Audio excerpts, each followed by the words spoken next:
7 time का नमाजी हूँ, direct जन्नत में जाऊंगा, इतराने की जरूरत नहीं है। मैंने 10 हज कर लिए हैं, डायरेक्ट जन्नत में जाऊंगा, इतराने की जरूरत नहीं है। मैंने ये काम कर लिया है, डायरेक्ट जन्नत में जाऊंगा। फराइज वाजिबात सुनन और मुस्तहब्बात पर अमल किया है, डायरेक्ट जन्नत में जाऊंगा। रमजान के सारे रोजे रखता हूँ, डायरेक्ट जन्नत में जाऊंगा। बहुत बड़ा लामा फहामा हूँ, डायरेक्ट जन्नत में जाऊंगा। नहीं नहीं, समझो, अगर तुम्हारे पास नमाज, रोजा, हज, ज़कात सब कुछ है, मगर माँ बाप में से एक भी कोई भी नाराज हो, चाहे माँ या बाप या दोनों, तो तुम्हारी नमाज बेकार, रोजा बेकार, हज बेकार, ज़कात बेकार, खाने काबा का तवाफ बेकार, सफा मरवा की सही बेकार, यानी हर इबादत बेकार, हर फर्ज बेकार, हर वाजिब बेकार, हर सुन्नत बेकार, हर नफल बेकार। तो रब फरमाना चाहता है, अगर तुम्हारे पास फराइज़ व वाजिबात की अदायगी मौजूद है, अगर तुमने 10 हज किए हो तो इतराने की जरूरत नहीं है। अगर तुम रातों रात सजदे करते हो, सजदों में तड़पते हो, चाहे क़ियाम करते हो, चाहे कुरान की तिलावत करते हो,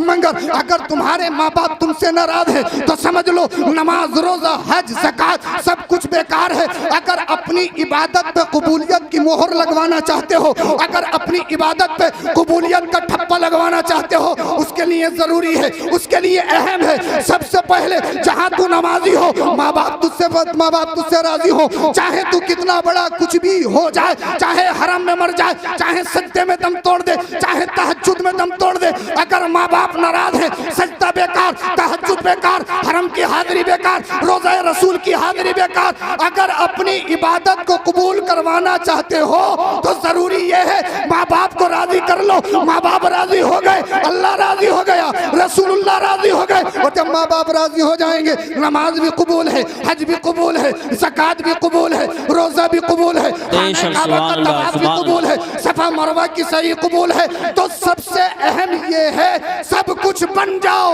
मगर सबसे पहले अपने माँ बाप को राजी कर लो। माँ बाप राजी हो गए, अल्लाह राजी हो गया, रसूलुल्लाह राजी हो गए। सुभान अल्लाह। नारे तकबीर, नारे रिसालत, नारे गौसियत, मसलके आला हजरत, फैज़ान आला हजरत, हजरत मुफ्ती सईद अफरोज मियाँ साहिब क़िबला, उलमाए अहले सुन्नत। सुभान अल्लाह। समझ में आ रही है आपको? तो माँ बाप की रज़ा अहम, और हदीस पाक में आता है, कुछ लोग ऐसे हैं जो कभी नहीं बख्शे जाते, जो खास रातें हैं उन रातों में भी उनकी मग़फ़िरत है। हमेशा का शराब पीने वाला बख्शिश नहीं, चाहे जलसे में आके गड्डी उड़ाए, सब बेकार। एक मस्जिद नहीं 10 मस्जिदें बनवा दे, एक मदरसा नहीं 1000 मदरसे बनवा दे। और सिर्फ नशा शराब ही नहीं है, जिसे तुम बियर कहते हो और बियर को जूस का नाम देते हो, वो भी नशा है। बेशक। कोरेक्स अगर नशे की एतबार से इस्तेमाल की जाए तो वो भी नशा है। बेशक। हमेशा का शराब पीने वाले की बख्शिश नहीं, जो जिनाकारी में मुलव्विस रहता है उसकी भी बख्शिश नहीं। और सुनो, अल्लाह के रसूल फरमाते हैं, जो माँ बाप के नाफरमान हैं उनकी भी बख्शिश नहीं, जन्नत उन पे हराम है। अल्लाह। जन्नत हराम है उन पे। आज सब कुछ बन जाते हो, देखो खंगालो, हम बहुत कुछ हैं, क्या हमारे माँ बाप हमसे राजी हैं? ईद आए, बकरा ईद आए या शबे बारात, ईद आने से पहले पहले माफ कर दियो। फेसबुक व्हाट्सएप पे माफी मांगती, इंस्टा पे माफी मांगती, यानी माँ बाप से सालों से नहीं बोला और जनाब ये व्हाट्सएप पे माफी मांग रहा है जी। ये मैसेज कर रहे हैं मुफ्ती साहब के पास के मुफ्ती साहब माफ कर दियो। खाए बैठे हैं जमीन और ये फेसबुक पे माफी मांग रहे हैं, पूरे गांव का खा गए साहब, ये फेसबुक पे माफी मांग रहा है। ये माफी कहां है? हम माँ बाप से माफी नहीं मांग सकते क्योंकि हमारी इंसल्ट है, हम ये समझते हैं कि हम छोटे हो जाएंगे, हमारी नाक कट जाएगी। अल्लाह अकबर कबीरा। तो सब कुछ बनने से पहले माँ बाप को राजी कर लो, माँ बाप राजी नहीं तो सब कुछ बेकार है। बेशक। और एक बात याद रखो, माँ बाप और उलमा की तौहीन ये इंसान को कुफ्र तक ले जाती है। अल्लाह अकबर। अल्लाह। माँ बाप और उलमा की तौहीन ये इंसान को कुफ्र तक ले जाती है, गुमराही जीना बजीना आती है। इसीलिए माँ बाप और उलमा की तौहीन से हत्तल इम्कान बचो कि ये इमाम साहब ऐसे, ये आलिम साहब ऐसे, ये इमाम साहब ऐसे। हाँ, आलिम और उलमा और माँ बाप की तौहीन ये इंसान को कुफ्र तक ले जाती है। उसका खात्मा कुफ्र पर हो सकता है, तभी अंदेशा है। अल्लाह महफूज फरमाए। इसलिए माँ बाप की नाराजगी में पैसा कमा सकते हो, मुमकिन है, लिख लो, गारंटी है। माँ बाप की नाराजगी में इज्जत नहीं कमा सकते। इज्जत माँ बाप के कदमों में। और सुनो, वो सारे घरों में ऐसा है कि सिर्फ मामा की सुनते हैं, बाप की तो सुनते ही नहीं। बाप नाराज है, अम्मा से कितनी लग जाओ, खाली अम्मा भी डायरेक्ट जन्नत में नहीं लेके जा सकती आप। सही बात। हाँ, एक जगह मैं तकरीर कर रहा था, एक साहब खड़े हुए बड़े मियाँ, बोले हजरत क्या कुरान हदीस में अम्मा ही अम्मा का जिक्र है, कहीं अब्बा का भी जिक्र है? मैंने कहा शायद सताए हुए लग रहे हो आप।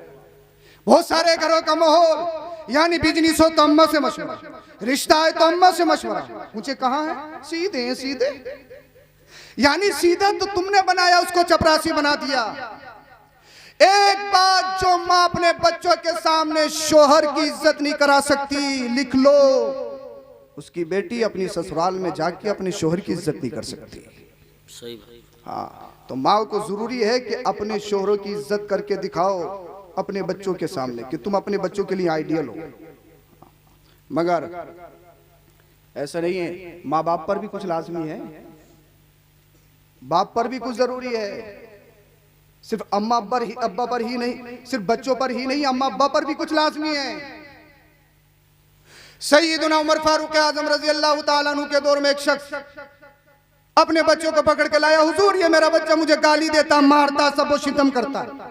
सैयदना उमर फारूक आजम रजी अल्लाह तआला अन्हु उसकी तरफ हालत गज़ब में देखते, इरशाद फरमाते, शर्म नहीं आती अपने बाप पर हाथ उठाता है? क्या कुरान की आयतों को नहीं सुना? क्या मुस्तफा करीम सल्लल्लाहु अलैहि वसल्लम की हदीसों को नहीं सुना? आपने डांटा, ज़जर तौबीक की। जब शांत हुए, उस बच्चे ने कहा, हुजूर अगर इजाजत हो तो एक बात कहूं, जरा तवज्जो के साथ इसको सुनना, इजाजत हो तो कुछ कहूं? हाँ कहो। हुजूर ये बताइए, सब कुछ बच्चों पर ही है या अब्बा पर भी कुछ है? आपने इरशाद फरमाया, अब्बा पर 3 फर्ज। कितने कितने? अरे बोल दो, आप हो तो जलसे में ही। हाँ तो बोलो कितने फर्ज? ये 3 तो याद कर लोगे आप। कितने फर्ज? 3। नंबर 1, नगला में 100 बीघे जमीन खरीद के देना। नंबर 2, 1 करोड़ की प्रॉपर्टी या मकान बना के देना। नंबर 3, एयर कंडीशन गाड़ियां बच्चों के लिए अब्बा पर फर्ज है। शराबी हो जाए कोई मतलब नहीं, जुआरी हो जाए कोई मतलब नहीं, तरह तरह के कपड़े पहने, बालों में कटिंग, तरह तरह का अपने आप को बनाए, कोई मतलब नहीं। गड्डी ला गड्डी, हराम की हो, हलाल की हो, रिश्वत की हो, 15,000 की तनख्वाह 20,000 ला के दे दे। कितने बाप ऐसे होते हैं, बच्चों से पूछते हैं ये 5,000 जायद है तो कैसे हैं बताओ? पूछता है कोई? नहीं बेटा, अब के 20 ला के दिए, अगले महीना 30 ला के देना, चाहे किसी का गला काटो या कुछ भी करो, कोई मतलब नहीं। हमें किससे मोहब्बत है? गड्डी से, पैसे से। हमें गड्डी प्यारी है, पैसा प्यारा, कुछ भी हो जाए। एक बात बताइए, आपने करोड़ों रुपए की प्रॉपर्टी छोड़ी, बच्चा शराबी हो, जुआरी हो, कोई हैसियत है उसकी? कोई हैसियत है उसकी? नहीं। हमने क्या समझा? अल्लाह अकबर कबीर। बच्चों को मकान दे दो, जमीन दे दो, चाहे सूद की हो, जुआ की हो, मार लो, खा लो, मेंढे काट लो, नरेगा की कंतियां पाट लो, कुछ भी कर लो, जमीन बढ़ा लो और बच्चों के नाम लिख दो। 100 बीघे जमीन करके दे दी, मर गया। हालत यह है कि बच्चे नमाज़े जनाजा नहीं पढ़ सकते, पढ़ाना बहुत दूर की बात। इस हालत में नहीं कि नमाज़े जनाजा पढ़ सके। इमाम साहब अगर मस्जिद में ना हो तो जुम्मेरात की फाता ना हो, ये मेरी कौम का हाल है। बताइए मुझे, अगर शबे बारात या किसी और मौके पे इमाम साहब को कीजिए, एक उधर से खींच रहा है, एक उधर से किसी के यहाँ चले गए, हाँ अमीरों के यहाँ तो जाओगे, हाँ अमीरों के यहाँ तो जाओगे। अल्लाह अकबर कबीरा। यानी हम मुसलमान हैं, पक्के मुसलमान, हमें फाता तक याद नहीं, अपने माँ बाप के लिए 2 लफ्ज दुआए मगफिरत के नहीं कर सकते। है मुसलमान, 1 करोड़ की प्रॉपर्टी छोड़ी, तूने 500 बीघा जमीन छोड़ी, मगर ये भी तो देख ले तेरा शहजादा किस काबिल है। तू मर गया, उसने चंद आंसू तो बहा लिए, इस हालत में नहीं कि नमाज़े जनाजा में खड़ा हो सके। काश तेरा बच्चा माल से गरीब होता, काश कोई बात नहीं तेरा बच्चा मजदूरी करता होता, मगर उसे कुरान की आयतें याद होती, मुस्तफा की हदीस याद होती, और जब नमाज जनाजा का नंबर आता इमाम साहब से कहता हजरत मेरे बाप का जनाजा है, नमाज जनाजा मैं पढ़ाऊंगा, इसलिए नमाज जनाजा दुआ है। अब मुझे बताओ रिक्कते कल्ब, दिल की गहराई से अगर बच्चा अपने माँ बाप की नमाज जनाजा पढ़ाता हो, उसकी आंखों से आंसू निकल जाए और रब की बारगाह में इल्तिजाए करने लगे, दुआएं करने लगे, रब की बारगाह में रब को सत्तार गफ्फार कहे, रहीम करीम कहे, रब की रहमत को जोश आता है, जहन्नम के फरिश्तों इस मुर्दे से दूर हट जाओ, जन्नत के फरिश्तों गौश में ले लो। फरिश्ते कहते हैं ए अल्लाह ये तो गुनाहगार है, सियाकार है, खताकार है, रब की रहमत को जोश आता है, देख नहीं रहे हो इसका शहजादा कभी सूरह फातिहा पढ़ रहा है, कभी कुल अल्लाह शरीफ पढ़ रहा है, कभी सूरह यासीन पढ़ रहा है, कभी मुझे सत्तार गफ्फार रहीम करीम कह रहा है। ए फरिश्तों गवाह हो जाओ, मैंने इसके बच्चे के सदक़े इसकी मग़फ़िरत फरमा दी है। सुभान अल्लाह। नारे तकबीर, नारे रिसालत, नारे गौसियत, मसलक आला हजरत, उलमाए अहले सुन्नत। सुभान अल्लाह। कम से कम ऐसे तो बना लो, नमाज जनाजा हो रही और एक तरफ खड़े हजरत याद नहीं है, याद है पक्के मुसलमान, मुसलमान होने में कोई, मगर सिर्फ गोश्त और बिरयानी के हैं, इसके अलावा है नहीं, ये कितनी खिला दो, यानी जबान का चक्कारा मिल जाए, इसके अलावा कुछ नहीं। सैयदुना उमर फारूक आजम रज़ी अल्लाह ताला अन्हु ने इरशाद फरमाया, पहला फर्ज सुनिए, पहला फर्ज ये है बाप पर लाजिम नजीबा खानदानी शरीफा औरत से निकाह करे, ये बाप पर लाजमी है। बेशक। किससे? मिजाज के खिलाफ हो रही है क्या बात? मैं जल्दी खत्म करूंगा। हाँ। किससे? नजीबा खानदानी शरीफा औरत से निकाह करे, ये बाप पर लाजमी है। मगर कैसी चाहिए आज के दिन? परकटी, मॉडल, हाँ नहीं दे 2 महीने में मॉडल चेंज हो जाता है, 25 का होकर डायरेक्ट 40 का दिखता है, 2 महीने में मॉडल चेंज है। यानी अल्लाह अकबर, जिनके बाल ढके हों, जो पूरे कपड़ों में हो, वो पसंद नहीं आती, वो दिहातन है, वो फोहड़ है, हमें मॉडल चाहिए, मॉडल। और सुनो, जब तुम घरों में मॉडल लाते हो ना, उनसे ही पबजी और मोटू पतलू पैदा होते हैं। यानी एक स्टेटस सोते हुए लगाया और एक स्टेटस सुबह उठते ही लगाया। बताइए आप, बाप पर क्या फर्ज है? नजीबा खानदानी शरीफ औरत से निकाह किया जाए, बाप पर लाजमी है। सवाल होगा अगर रिश्ते के इंतखाब में गलती की है तो ये मत देखो इसका बैकग्राउंड कैसा है, ये मत देखो इसका बाप कितना कमाता है, इसके भाई क्या कमाते हैं, इसका जाहिर कैसा है।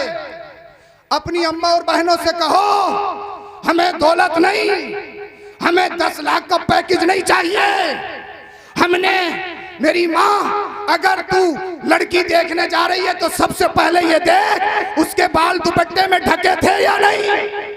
बोल दो यार, बेशक बेशक, सुभान अल्लाह। ढके थे या नहीं? माँ पूछना ये है, ये नहीं कि जमीन कितनी है, पूछना ये है कि नमाज पढ़ती है या नहीं। बोल दो। बेशक बेशक। और सुनो, जब तुम ऐसे बहुएं घर में लाओगे तो अल्लाह पाक तुम्हारे घरों को जन्नती गहवारा बना देगा। इसलिए रिश्तों का इंतखाब है, तो ये पहला फर्ज है बाप पर। दूसरा फर्ज, बच्चे का इस्लामिक नाम रखना। क्या? बच्चे का इस्लामिक नाम रखना। हाँ, अब तो गूगल से देखते हो, यूट्यूब से देखते हो, या फिल्म सीरियल में देख लेते हो, वही रख लेते हो, बाद में फोन करते हो, उसके बाद फोन होता, पहले नहीं होता।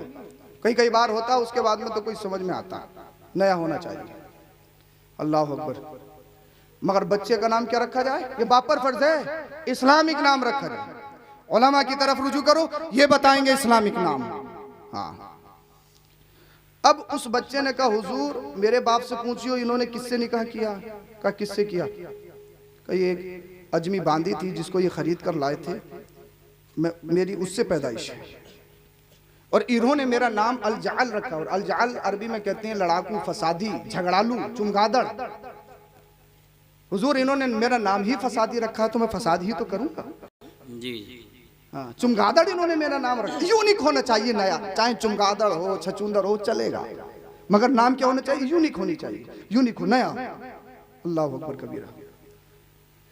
उमर फारूक आजम रजी अल्लाह ताला अन्हु ने इरशाद फरमाया, गलती खुद की है, शिकायत बच्चे की करता है। और तीसरा फर्ज, बच्चे को इल्म दीन सिखाना। तीसरा फर्ज क्या है? बच्चे को इल्म दीन सिखाना। कितना इल्म दीन सिखा रहे हैं? 8 बजे का स्कूल है, साढ़े 7 बजे बच्चे को उल्टा सीधा उठाया और मदरसा भेज दिया है। हाँ, इधर देखिए आप, हजरत आएंगे तो इधर ही तशरीफ लाएंगे, बोलिए जरा सुभान अल्लाह। सुभान। हम कितना इल्म दीन सिखा रहे हैं बच्चों को? अल्लाह अकबर कबीरा। कितना सिखा रहे हैं? यानी अगर 8 बजे का स्कूल है, 7:30 बजे उठाया, उल्टा सीधा थूक निकल लिया, कुछ भी बोले, जा इमाम साहब को चेहरा दिखाइए, बस यही काफी।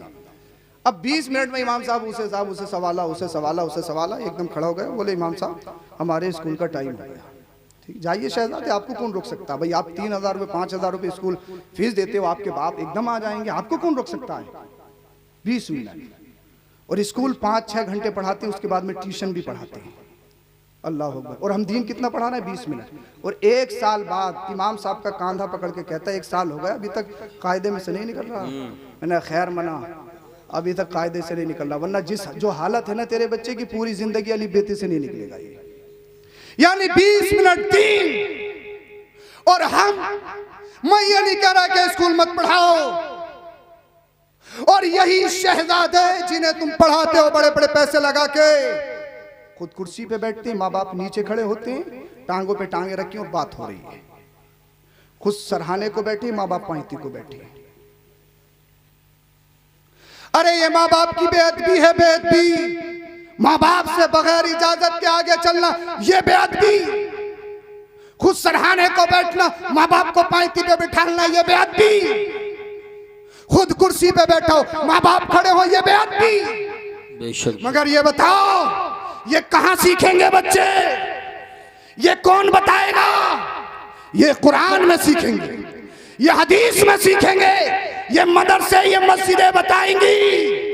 इसीलिए अपने बच्चों को सब कुछ बनाने से पहले सबसे जरूरी ये है, अपने बच्चे को मुसलमान और सच्चा पक्का इंसान जरूर मुसलमान और इंसान जरूर बना दो, कम से कम तुम्हारे दुनिया और आखिरत में काम आ सके। हाँ, तो ये बाप पर भी लाजमी है, सिर्फ पैसे से मोहब्बत मत करो, बाप पर यह भी लाजमी है कि बच्चों को अच्छी तरबियत सिखाई जाए।